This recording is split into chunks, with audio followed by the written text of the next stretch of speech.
Welcome to Get the Facts, the show that gives you information on the latest topics.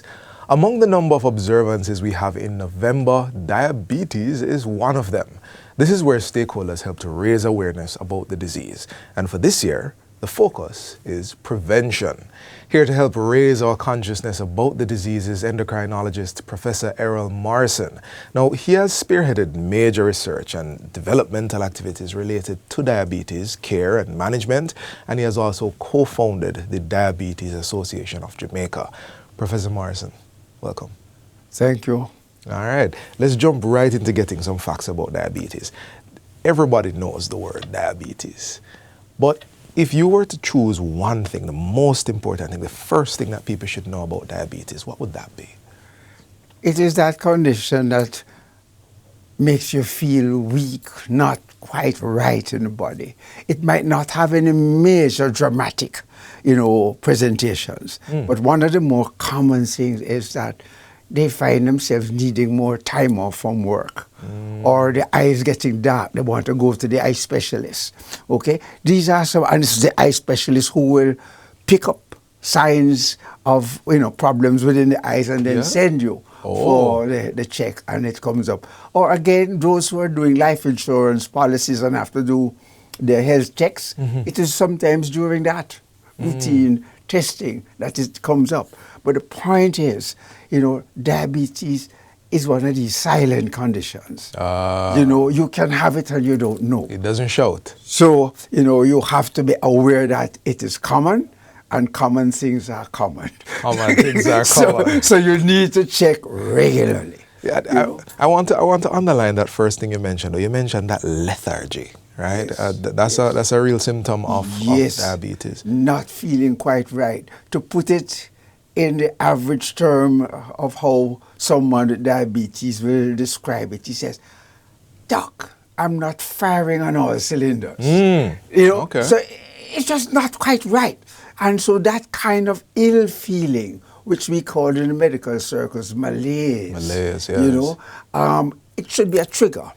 Or I notice I'm passing a lot of urine. I'm waking up 3-4 times at night, or every 5 minutes I have to find a bathroom. And one of the classic things in the good old days when you could pee by the tree, you could pee this morning and you're passing back, and you see a lot of ants. You see, because the ants are going after the sugar. Okay. Those are some of the kind of things. But, you can't wait on all of those. If you're not feeling quite right, check. Get it checked out. Even the bigger one, because it's so common, if it runs in the family, one should be proactive, checking regularly. We're going to talk about that. Early stages. We're going to talk about that. But okay, so you've given me a pretty good picture of what diabetes might look like in the short term. What about the long term? What are the long-term effects that this has on a body? The long-term effects is really a burden. Because what is happening is the sugars and the fats and what you would call the chemicals resulting from the workings of the body. A lot of them accumulate in the blood. And they are literally sticky. So they damage the walls of the blood vessels and stick onto it and narrow down the lumen or the hole in the blood vessels. And when it narrows down, it means the blood supply can't get to the tissues properly. So from the head to the toe can be affected. Some areas that require a lot more blood flow than others are more readily affected. The brain, the eyes, the heart, the kidneys, the nerves. These are also, things to be watching. And the big thing is the foot. It's far away from the heart. The blood vessels get clogged up there readily, and the foot is largely ignored. Even when patients or persons bathe, watch them.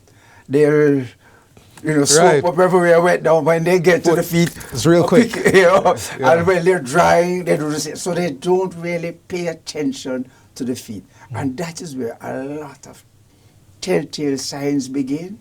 And can lead to trouble. Is that why we see amputations of Well, that is what I was really hinting at when I say trouble, because the circulation starts to get poor, the feet are not getting the blood supply that it needs.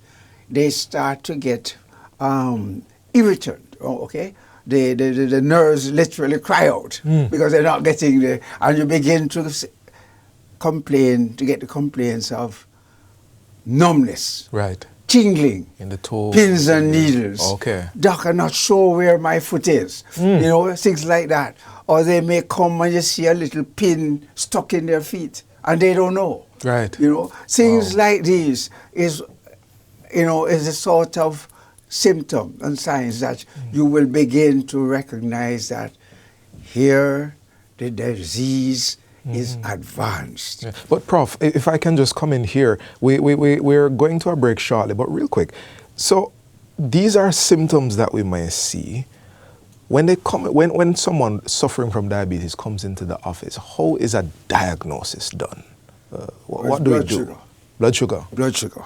Okay. You know, so a little and ping per there are certain values that we hold firm to in terms of studies worldwide that have shown that the blood sugar level should be within a certain range, and so once it gets out of there, we can make the diagnosis absolutely, not if and but or guessing, right? We can be quite sure that diabetes is there. It's a blood sugar test. We're talking about diabetes and what you should know. We'll take a break, but you, please stay with us.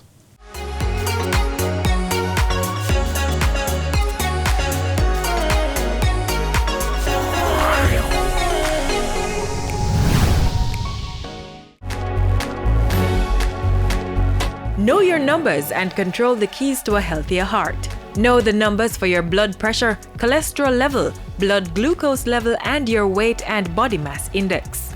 Find out the risks they represent and what you need to do to stay healthy. Talk to your doctor and start making healthy lifestyle choices to prevent a heart attack or stroke.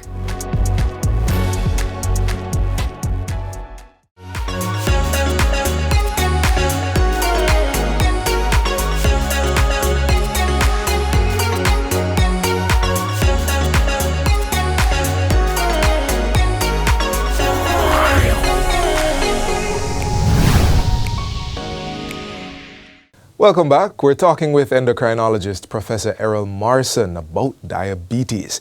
Now, Professor Morrison, this month, Diabetes Awareness Month, the theme surrounds prevention. The old adage, prevention is better than cure.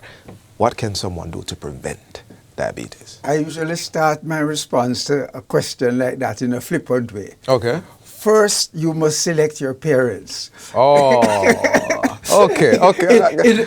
In as much as you inherit the tendency. For most cases of diabetes, it's an inherited thing. And if one member of your parents, is affected, your chances of getting it is about 50% above the normal expectation. 50%. And if both parents have it, I'm afraid to hear this number. You're sure to get it. Oh. But to try and prevent the onset of that, although sometimes even what you do still does not achieve the full prevention, but you can delay it as far as scientific information has it by watching your weight, by exercising regularly, eating appropriately, and getting full rest. This kind of lifestyle is particularly important to protect you against, the development of disease, because we really don't know, apart from the fact that it is an inheritance, so it comes in the genes. But outside of that, you may get an infection, especially those people who live in the northern hemispheres and so on. They get frequent colds and flus, especially in the winter months. Right. And the virus can damage the pancreas that makes a substance that controls the food and drink that you eat, So we need to be watchful of that period, because even in Jamaica and the Caribbean, where we're not getting those extremes of temperatures, but in the wet season, you may call it, again, you're more prone to this. And, COVID that we just went through can be a cause of it, because it damages the pancreas. And many other, infections, good old mumps, and, some of the flus and so on, yes, will lead to, and those are conditions resulting from a direct damage. Right. And, hardly, you may also have a tumor, a growth in the pancreas, and that can lead to a diabetic condition. But by far, it is an inherited thing, and you can adjust your lifestyle to delay the presentation, not forgetting that it can come upon you like a bolt from the blue, with no family member or so on, but it just, shows up. But is there any hope? Because you said if both parents present, you're almost sure to get it. We've spoken about, the slowdown of blood flow and amputations and all that scary stuff. But say you're almost sure to get it. Does lifestyle impact the severity of the symptoms? It will, as far as we're able to understand scientifically, okay? That's why we monitor blood sugar levels as an indication of us trying to keep the body in the best, range. But it's not just the sugar alone, There are many other problems going on in diabetes. So even when you're monitoring and being satisfied with the sugar levels, underlying problems can continue. And I must point out that by the time the diabetes problem shows itself up fully, it has really already been there, what you may call underground, for some 7 to 12 years. Wow. So by the time you show up, problems, heart attacks or, strokes or that sort of thing. Okay. So I definitely want to underline for our audience that do preventative maintenance, live a sensible lifestyle, especially a lifestyle that's geared towards reducing the onset, especially if you have the predisposition. Now, Prof, you're in the realm of scholarship when it comes to diabetes. Is there anything new that has come out in our understanding and our ability to manage? Well, what we're doing now, is trying to interfere with that hormone that controls, the intake of your food and how you can get it into your body cells and so on. Insulin, which is made in the pancreas. And we're now able to directly attack and block, other substances that affect the insulin. Or we can also stimulate the insulin production. And one of the latest things that you might be hearing of is this new drug that has been causing significant body weight, and everybody is taking it for weight loss, but it is really approved for diabetes. That's Ozempic? Ozempic, correctly. Because what it is doing, and those other related drugs like that, because what it is doing is not only blocking the insulin release, but also slowing down the absorption, and telling the brain as well that you have enough, eat no more. So it's so that is really the kind of approach to getting this diabetes under control as far as we understand, and those are some of the latest introductions scientifically into the field. We're getting better at understanding and treating with it.